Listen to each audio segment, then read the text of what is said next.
Weather update tayo mga kapatid. Sa ngayon, mas lumalawak pa o mas lumalakas ang epekto ng amihan o northeast monsoon na kung saan yan po ang nagpapababa ng temperatura sa malaking bahagi ng Luzon at nag-extend pa po yan ngayon sa area ng Visayas. Samantalang yung banggaan ng ating amihan at ng ating easterlies o yung tinatawag nating shear line ang nagdadala naman po ng mataas na tsansa ng pagulan sa ilang bahagi ng Mindanao, kasama na po dyan ang ilang bahagi ng Visayas. Dahil po dito sa ating shear line, possible po yung ating mga pag-ulan at thunderstorms dito po sa rehiyon ng Caraga, Davao Region, Northern Mindanao, ilang bahagi ng Soc-Sargen. Ang natitirang bahagi naman ng Mindanao, posible naman yung ating mga isolated o localized na pag-ulan at thunderstorms na nangyayari tuwing hapon at gabi. Samantalang sa Visayas naman, nag-extend din po ang epekto ng ating shear line.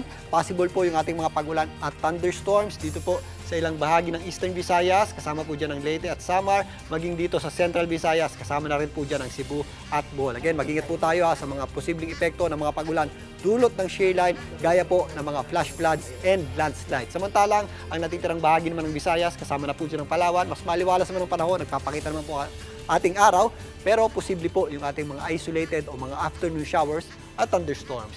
Dito naman sa area ng Luzon, possible po yung ating mahihinang pag-ulan sa ilang bahagi ng Quezon, Aurora, mga kabundukan dito po sa Abra, Kalinga, Apayao, maging dito sa ilang bahagi ng Mountain Province. Ang natitirang bahagi naman ng Luzon, mas maliwalas man po ang ating panahon at kung may mga pag-ulan tayo, ito po yung mga isolated o mga dagliang mahihinang pag-ulan na nangyayari tuwing hapon at gabi at magpapatuloy po ang malamig na panahon, lalong-lalo na sa gabi at madaling araw, dulot pa rin ng epekto ng ating amihan o northeast monsoon. Magpapatuloy po ang epekto ng amihan in the next 2 to 3 days, pero sa susunod na linggo aatras po muli ito at mamamayagpag muli yung ating tinatawag na easterlies na kung saan mas mararamdaman po natin ang pagtaas ng temperatura o ang pag-init muli ng panahon. Pero sa ngayon, enjoy pa rin natin ang malamig na panahon, lalong-lalo na sa gabi at madaling araw. Sa katunayan, narito po yung ating mabababang temperatura na itala kaninang umaga. Umabot po yan o bumagsak po yan sa hanggang 18 degrees Celsius dito po sa area ng Batanes, 13.4 degrees Celsius naman sa may area ng Baguio City. Samantalang sa Kasiguran o dyan po sa area ng Aurora, kasama na po dyan ang Kasiguran at Baler, nasa 20 degrees yung ating temperatura at sa Rizal ay bumaba pa po yan sa hanggang 19 degrees Celsius. Dito sa Metro Manila, naglalaro sa 21 hanggang 22 degrees yung ating temperatura. Malamig pa rin po sa gabi at madaling araw at magpapatuloy pa po yan sa susunod na 2 to 3 days.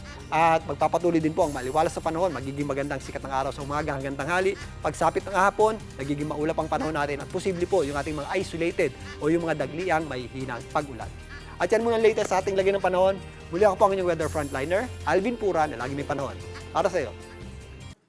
Mga kapatid, Julius Babaw po. Para sa komprehensibo at makabuluhang balitaan at talakayan, mag-follow at mag-subscribe na sa social media pages ng News 5.